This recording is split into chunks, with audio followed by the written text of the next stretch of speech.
What's up, YouTube? Today we're at Athens by the River, which is a campground and also a place for gold mining here in southwest Michigan. So got my trommel for my gold cube in today, and we're going to pay the $5 fee to get in and do a little bit of gold prospecting here.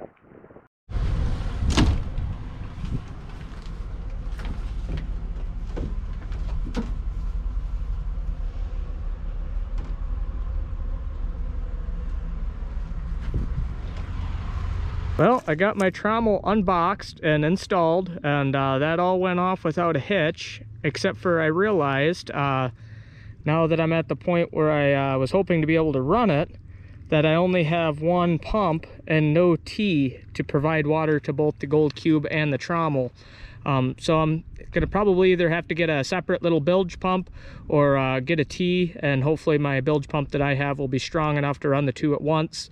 But I won't be able to run the trommel today, so I got it on. It looks really good. Was really hoping to run that today because there's a lot of, as you can see around here, a lot of rocks and gravel, but we'll just run the cube today. We'll pick from some of the more sandy areas. I've got a couple of small classifiers, so we'll just do the best we can. This is my first time out at this location, so we'll do what we can with what we got, and we'll see if we can find some gold. All right, we have the cube up and running now, and we put a little bit through it. So basically what I'm doing is I'm using the small classifier that I have to pre-screen this material, and screening it into this gold pan, and then I'm just dumping it directly in the top of the gold cube here, and it chews through it pretty quick. The bottleneck to the whole operation is certainly going to be my screening. So it looks like most of what there is to prospect here is these giant gravel pits that are kind of dug out, and I think they must have dug them out and made these gravel mounds that people kind of go through almost like a tailing pile. So it must be a lot of glacial gold that's out here. We are on the Nottawa-Seppi Creek, and I think the Nottawa-Seppi Creek itself is also gold bearing. So that's another area that you can prospect. The creek would be just beyond these trees over here. It runs along over there. You can do some river sluicing or some recreational panning over there. But I think if you're doing power sluicing, which my gold cube technically is, then you're kind of relegated to using these gravel pits and gravel mounds over here. So pretty sandy looking stuff. I don't really see a ton of black sand yet. I haven't explored too much. I'm kind of set up in this one area, so I think I'll run some material for a little while, and then after a bit I'll probably head on over to some other areas and just see what I can see. But yep, really sandy, gravelly stuff. I know it can definitely hold gold. It must hold gold. The GPAA holds events out here quite often. In fact, I think they have one coming up in a couple of weeks. So yeah, we'll run some material, see what we come across. I haven't gotten it yet, but I do plan to add a mat to the top slick plate there, because as somebody said in one of my comments on my previous gold cube video, a slick plate catches no gold, and that is very, very true. So I don't have it yet, but I do intend to get a mat and to silicone it down onto that top slick plate, just to basically add an extra layer of catching so that I don't lose any gold. Even though the gold cube itself is pretty good, it never hurts to have that extra layer, right? So as Jacob said, this is a lot of glacial moved rocks. So this is an amazing place for rock hounds. I don't know if you can see this. I've got a little crystal rock here. This one is just super shiny with mica.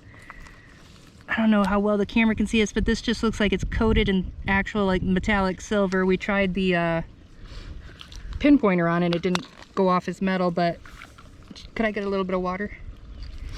But just tons and tons of rocks. If while you're prospecting for gold, there's tons of rocks and that you can go through just to pass the time while your sluice is going. And because we're on Potawatomi land, I wouldn't be surprised if you didn't find an arrowhead if you were looking in the right places. But yeah, just look at that. So really cool. All right, so here we have the Nottawaseppi Creek. It's a pretty decent sized creek. So this is also on the Athens on the river. In fact, this would be the river that it's on. So you can come down here and do recreational panning, and probably even on a hot day. It looks like it's pretty deep over here. You could probably cool off. In fact, Hannah was just mentioning to me a minute ago that this was actually the creek that she was baptized in quite a number of years back. So The church is way down the road. the church is actually on the creek down the road. So interesting little fun fact. Beautiful little serene setting here, very peaceful. All right, I'm not sure if you can see with the angle of the camera, but there's the bank of the creek is probably about 5 foot down at that point, but the stream itself is really gravelly in this area. And this is one of the areas that I heard that a lot of people have some good success over here. And there's an old bridge over there that I'm going to walk around to here in just a minute. It's pretty cool. I walked on it the other day when I came out scouting over here, and it looked pretty old. So we'll go check that out. But yeah, the gravel in the stream looks very promising in this area.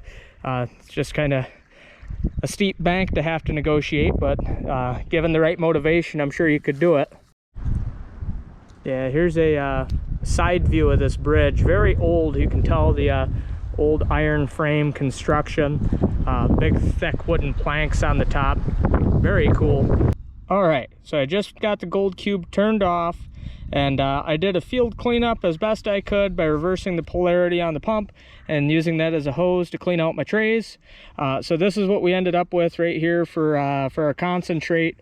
Because of the trommel not having the sprayer bar, and me not using it, I didn't run as much material as I had originally thought that I would when I came out here. But I thought about later maybe hooking it up and just running it dry. It might have been a little bit better than trying to screen all this stuff by hand. But in the end, I decided I live close enough to here. I'll just get the stuff that I need to make the trommel run right, and I'll come back out and try it out here another time. But anyway, this is the concentrate we ended up with, and it's pretty sandy looking stuff. I'm gonna clean it up here in a minute and see if I can wash out some of the lighter stuff and see how much black sand and maybe a little bit of gold in there, hopefully. So we'll see. I'm not sure how good this is coming into focus here, but that piece there, right there at the tip of my finger, is actually probably the best piece I see in this pan. So definitely gold here. You might be able to see right at the tip of, right where the shadow of my finger is, there's a little piece there, another little speck, and then some smaller pieces of flour all throughout. Oh, wow.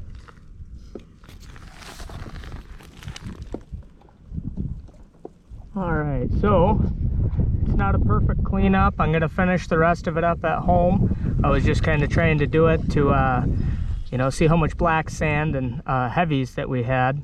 But I am probably not able to get the GoPro to focus in on it. But we do have quite a few nice pieces of color in here. A couple of them that are a little bit bigger than the rest, but I'm seeing, the more and more that I look, I'm seeing more flour gold. There's definitely a speck there, speck there, speck there, some of that up there, and that black sand. So Athens by the river definitely has some gold. Gonna get that trommel working. I'll come back out here and try it again.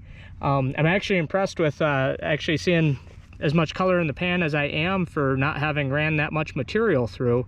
So thank you for watching this video. If you found this entertaining, please hit the thumbs up button. Consider becoming a subscriber to my channel.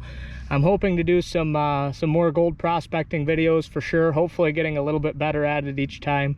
The advice that I got on my first gold cube video certainly seemed to be pretty helpful. So yeah, if you noticed anything I'm doing wrong in my technique or any advice you might have, feel free to leave a comment below. Thanks for watching.